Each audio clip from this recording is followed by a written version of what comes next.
भारत की जीवनदायिनी नदियों गंगा और ब्रह्मपुत्र पर बेहद डरावनी रिपोर्ट आई है। भारत के अलावा साउथ एशिया की नदियों पर भी ऐसी ही रिपोर्ट आई है।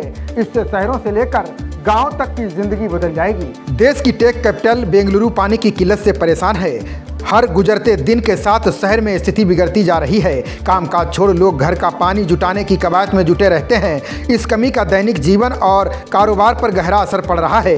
पानी की कमी का सामना कर रहे तमाम कर्मचारियों ने ऑफिस आने में असमर्थता जता दी है। इसने कंपनियों के सामने अपने ऑपरेशन जारी रखने की चुनौतियां खड़ी कर दी हैं। बता दें कि बेंगलुरु में इन्फोसिस और विप्रो जैसी दिग्गज टेक्नोलॉजी कंपनियों के मुख्यालय हैं।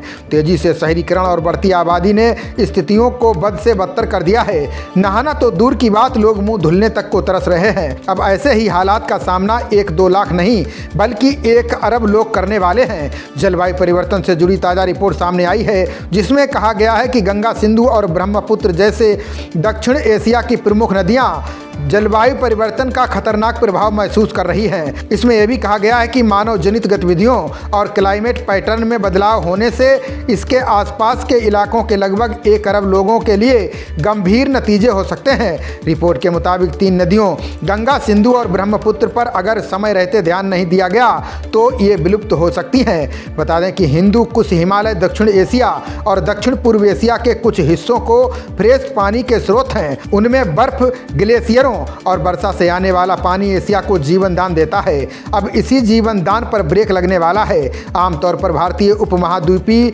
में 600 मिलियन से ज़्यादा लोगों के लिए पवित्र और जरूरी माना जाने वाला गंगा बेसिन बढ़ते पर्यावरणीय खतरे का सामना कर रहा है। रिपोर्ट में कहा गया है कि सीवेज और औद्योगिक कचरे के अंधाधुंध निपटान से पानी गंभीर रूप से प्रदूषित हो गया है। रिपोर्ट में कहा गया है कि इन गतिविधियों से बाढ़ और सूखे के रूप में चुनौतियां पैदा होंगी। रिपोर्ट में कहा गया है कि जल संसाधनों की भरपाई के लिए अहमियत रखने वाला मानसून का मौसम अब खतरनाक बाढ़ लेकर आता है। जलवायु संबंधी ये खतरे महिलाओं, विकलांग और गरीब समुदायों को प्रभावित करेंगे। भारत, पाकिस्तान, अफगानिस्तान और चीन के 268 मिलियन से ज़्यादा लोगों के लिए लाइफलाइन सिंधु नदी में बदलाव हो रहा है, जिससे खाद्य सुरक्षा, आजीविका और जल सुरक्षा कमजोर हो रही है। रिपोर्ट में हिम नदी यानी बर्फों के पिघलने की दर बढ़ने की आशंका है। इससे पूरे इलाके में पानी की उपलब्धता पर खास असर होगा। रिपोर्ट में क्षेत्रीय सहयोग के महत्व पर जोर दिया गया है। इसमें सलाह दी गई है कि एशिया के सभी देश विवादों को भूलकर एकजुटता के साथ इस पर काम करें। इसमें कहा गया है कि केवल सामूहिक कोशिशों से ही एशिया के देश जलवायु परिवर्तन के खतरों से निपट सकते हैं। इससे पूरे इलाके में लाखों लोगों की आजीविका को बचा सकते हैं। खबरों का सिलसिला जारी रहेगा। देखते रहिए जनप्रवाद। नमस्कार।